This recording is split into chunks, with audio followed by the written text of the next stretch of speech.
Sveiki vaikai, šiandienos tema skaičių aibės poaibės. Gerai, kaip ir vakar minėjau ir netgi rodžiau, kad aibės paprašiau pavaizduoti burbuliukais.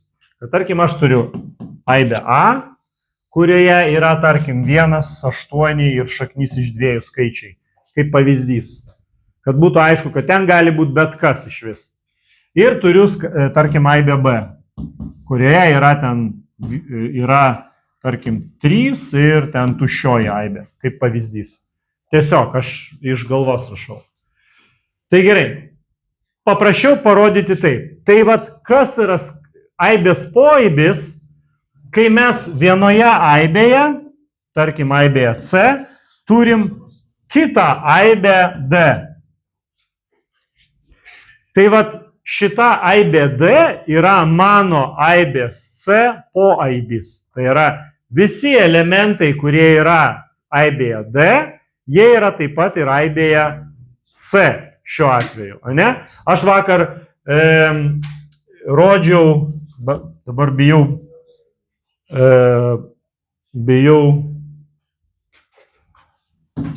pameluoti, ten buvo šešeto dalikliai, 1, 2, 3 ir 6 ir atrodo 5 buvo, ne, kažkas tokio.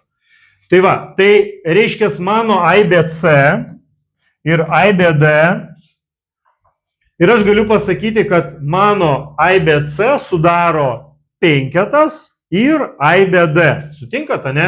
Aš galiu parašyti, kad aibė C lygi 5 ir aibė D. Va taip galiu parašyti. Sutinkat, ne, kad vat, mes matome, kad visoje aibėje C, visoje aibėje C kas yra? Yra 5 ir aibė D, kurioje pačioje irgi yra ten kažkokie skaičiai.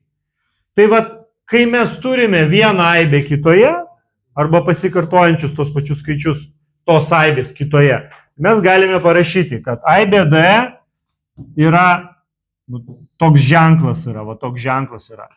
Aibės C poaibis. Aibė D yra aibės C poaibis. Toks ženklas yra. Taip? Nu ir viskas. Ir iš esmės aš daugiau kažką čia nepasakysiu. Ten yra dar temoje parašyta, kad aibė A ir tuščioji aibė yra aibės A poaibis. Tai gal aš ten nesigilinsiu dėl šito, kad jums nekvaršint smegenų sudėtingais dalykais, bet šitas yra svarbus poaibis. Kas yra? Tai yra, kai aibė yra aibėje.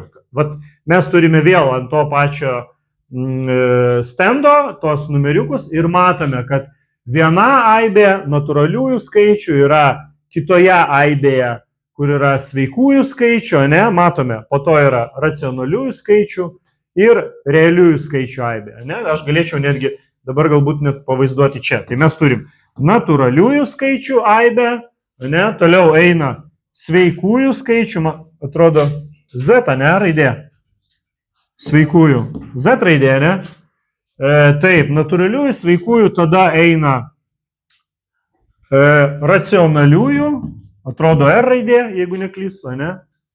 Ne, racionaliųjų yra I, atrodo. Ir yra aibė realiųjų skaičių. Ne? Atrodo taip. Tai va, tai ką aš noriu pasakyti, kad aibė N yra aibės Z poaibė. Mes galime parašyti N yra Z aibės poaibė. Taip? Tada mes galime taip pat parašyti, kad, tarkim, aibė Z yra aibės I poaibė. Taip, mes galime ir taip parašyti. Aibės I poaibė. Ir aibė I visa yra aibės R poaibė. Nu va, kaip mes gražiai perbrėžėm tą stendą ženklą. Tai ar aišku, kas yra poaibė? Kai viena aibė yra kitoje aibėje, tai yra jos poaibė. Taip. O poaibės N gali būti to R. Taip, N yra ir R poaibis. Taip, jis irgi ten dalyvauja, irgi jis yra toje aibėje. Taip. Jeigu imti nuo N pradėt, Tai taip, n yra ir z poaibė, ir i poaibė, ir r poaibė. Galima būtų visus tos dalykus surašyti. Ar aišku? Ar turim klausimų? Tai viskas tada, ačiū.